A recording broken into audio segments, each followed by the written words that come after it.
Hey guys, SuperCoach God here, and today we are doing a team update video. I apologize. I said I'd make a video on the weekend and I didn't.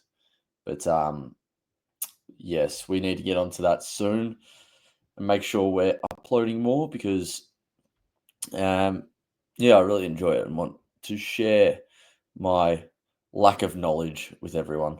But anyway, if you haven't already, like, comment, and subscribe. We're going to try hit 2K subs by the end of the year. So that would be absolutely fantastic. And yeah, let's get into it. Firstly, in the back line, I got a photo on my phone of my team that I had in the last team update video, and we're just going to compare it. And we're going to go through the ins and outs. So obviously, Sheasel is an absolute lock for me. Even if he's playing midfield, still scores really well. Hopefully, he doesn't have a down year. But yeah, Sinclair is a new addition, I believe. So before that, we had Nasai Wanganeen Malira. So he's gone, and we've got in Sinclair. So 592k. Great midfielder now. So he'll be playing midfield, I assume.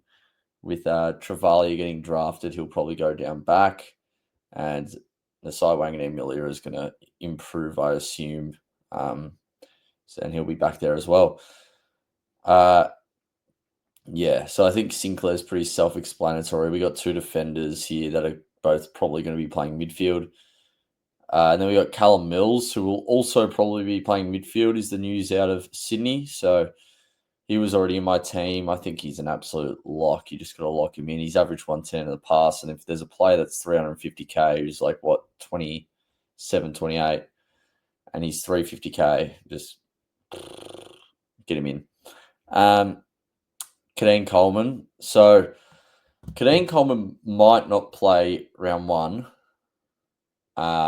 And if he doesn't, we'll sort that out. But for the moment, I'm going to keep him in my team.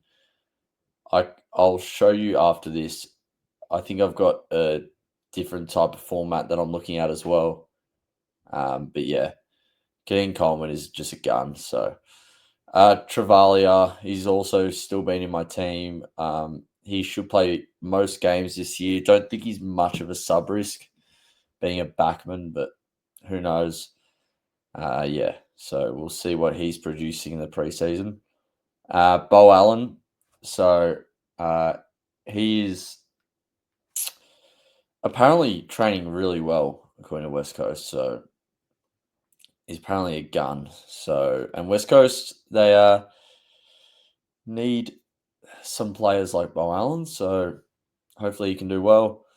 Then we got this, what's his name? It's Caleb Smith. So Caleb Smith has also had really good reports out of Richmond.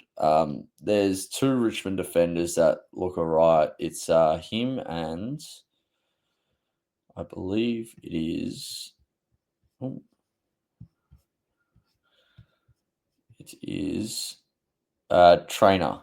So I don't know if Gibcus is gonna. I don't know what he's up to at the moment, but yeah. But we're gonna pick the Caleb Smith for now. Whether that every chance that will change by round one, but rookies are a bit. We don't know too much about the rookies at the moment. We're just getting train reports and stuff like that. So Al Hali, he's looking good, allegedly. So yeah, hopefully he can get a game. And then into the midfield where I've got a bit more knowledge on rookies. I've put the Bonds in. Now, before that, it was... I didn't have Bond. And I didn't really have anyone in that position. I had a 3 rookie lineup then. The midfield's changed a lot, apart from the next 3 after this. But yeah, the Bonds, I don't know. I don't like many of the midfielders at the price, and considering they have the opening round and stuff like that, Bonds is just a safe option. Yes, you're probably paying up for him. I don't know. I don't think he'll have the year he did last year. I think he'll drop off a bit, but he's an absolute gun. And if he's hovering around that 630, 620 mark all year, I'll be stoked. And then Zach Butters is just a gun. No reason he can't take his game to another level. But yeah, absolute jet. So Butters, Sarong, and LDU are still in my team. LDU, it's either LDU or Day, but Day's got that bloody opening round thing. Day, so he's 491k. And if we did Day, I'll show you the option I've got later with my team. But there. And then we've got Clary. So Clary is probably one of the biggest must-haves this year. I will do a video on must-haves. Did pretty well last year, so why not do it again? But yeah, Clayton Oliver is a jet. James Peatling, 350k. Now, I'm also interested in his teammate at the moment because an article came out. Now, I'll show everyone the article if we can get it. Yeah. All right, let me add present.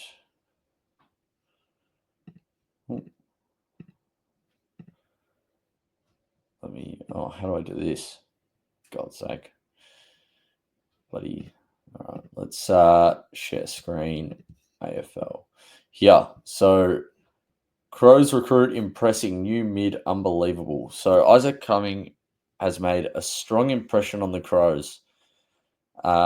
He's resumed full training amid glowing praise about his instant impact on his new club.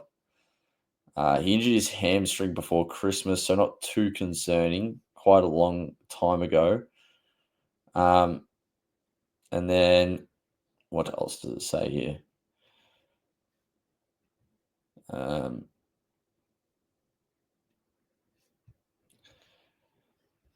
Where is he?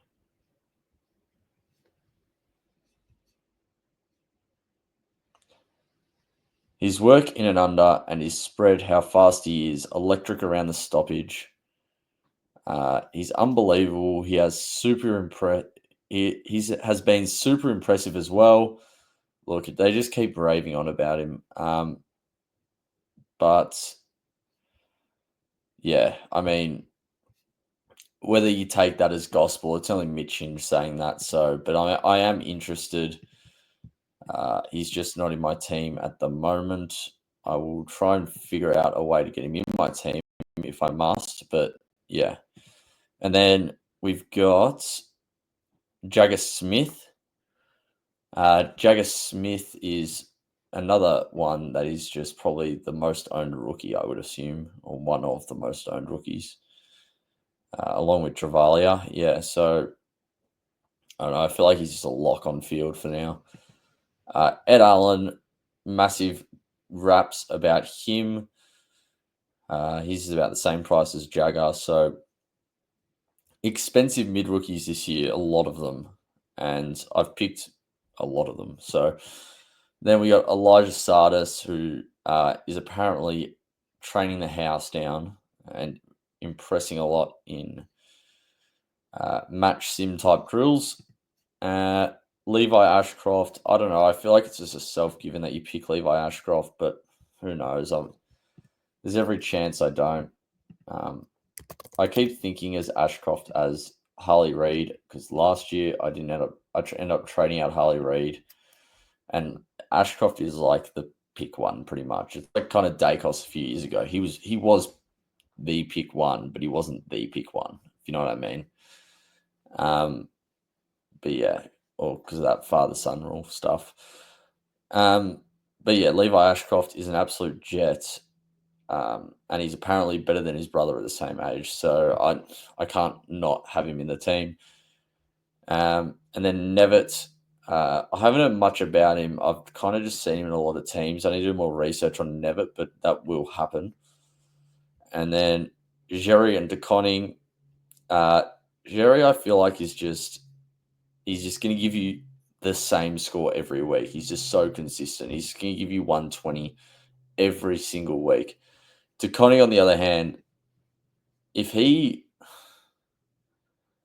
doesn't do that, he has every chance of just getting injured round one and ruining us. But there's every chance he can average 130.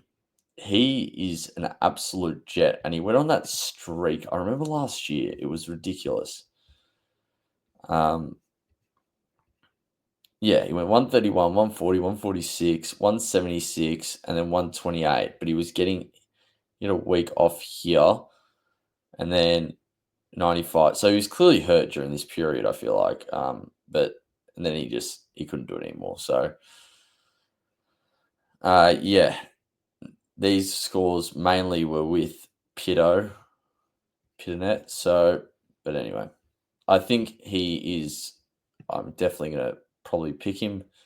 Need to see him in round 0, obviously, and pracky games, but he's looking pretty good by the sounds of it. Boyd. So, Boyd is probably going to start. He's going to play in the first, I don't know, 4 or 5 games. Because I think St Kilda said that Marshall was out for 5 to 8, but I don't buy that. It's going to be 10. I don't take whatever St Kilda say as gospel. So yeah, Harry Boyd, he's going to play.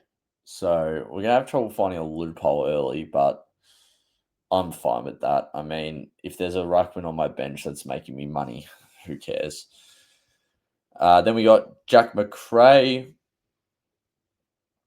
in the forward line. So Jack McRae, Bailey Smith, and Daniel have been in my team the whole time. We got news yesterday that Mateus Philippou got injured. What did he do again? He did I think it was an unlucky injury.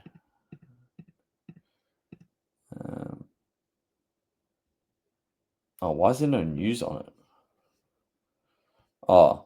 He'll miss the start of the season. He's got a stress fracture in his right femur. So that's just so unlucky. I mean, for someone who dominated the pracky game for the Saints is really bad. So McRae, Smith, and Daniel, I've spoken about all these guys. They all have so much upside. There is so much upside.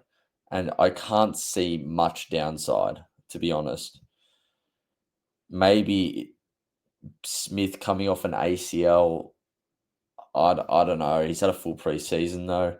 Caleb Daniel, if he plays half back, he's going to score. Look at all the previous North Melbourne halfbacks: Hall, Siebel, Sheasel, Colin McKercher. And they're just some examples. They all score so well. McRae is just, he'll play in the guts. There's no way he doesn't play in the guts at the Saints. So there's got to be upside in all of these players, and I think they will hopefully all be top 6. Tom Lynch, 180k. So obviously with Philippou being out, I had to pick someone, and that ended up being Tom Lynch. But yeah, apparently he's training really well, and we know at his peak he's been at like the 500, 550k mark. So no reason he can't get up to, I don't know, 350 would be huge. Kako, 150k. Now I'm not too sure about Kako because small forwards, I don't really like picking small forwards, but anyway, 150k, drafted in I think he might have been 11th or something from memory. It was anywhere in between that, like it was anywhere in between 8 and 15. But yeah, he's supposedly a gun. but I don't know much about him. Connor Stone, obviously, he is moving into is it the back? He's moving to the forward line or back line? He's moving to the back line. No, he's moving to the back line for sure. He is.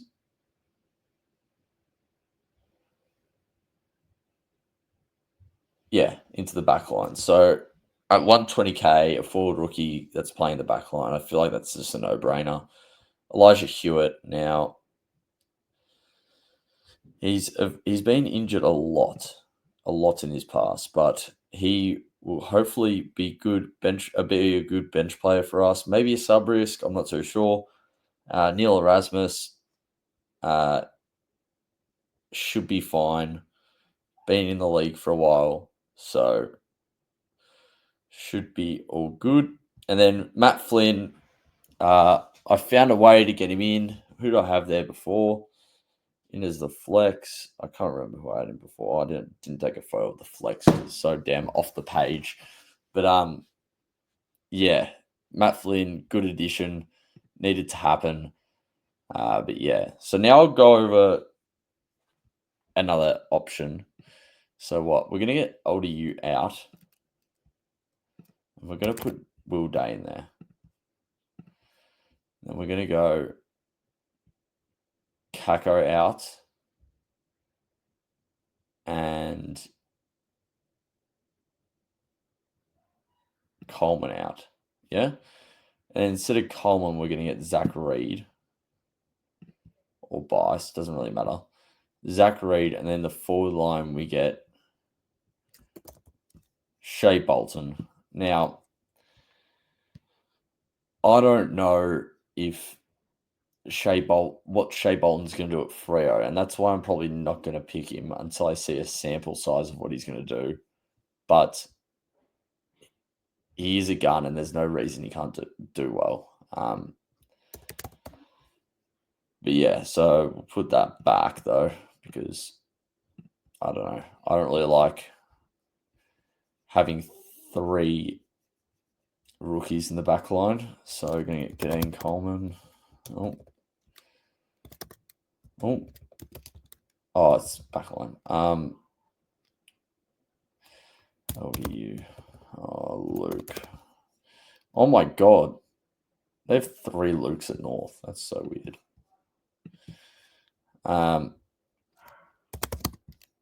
Dean Coleman, and yeah, that's all good. But yeah, that's the team for now. Hopefully you guys enjoyed the video. I will do another update soon. But yeah, I'll try and fit some more videos in this week. Just to, maybe a top 10 must-haves video or a best defenders, best forwards, best mids. But yeah, we'll see. If you haven't checked out my last video, that was where we went through, what do we go through? Mid prices. So have a look at that. If you enjoyed it, like, comment, and subscribe. And yeah, a bit rusty at this at the moment. So we'll get back into it. But anyway, yeah. Have a good one and peace.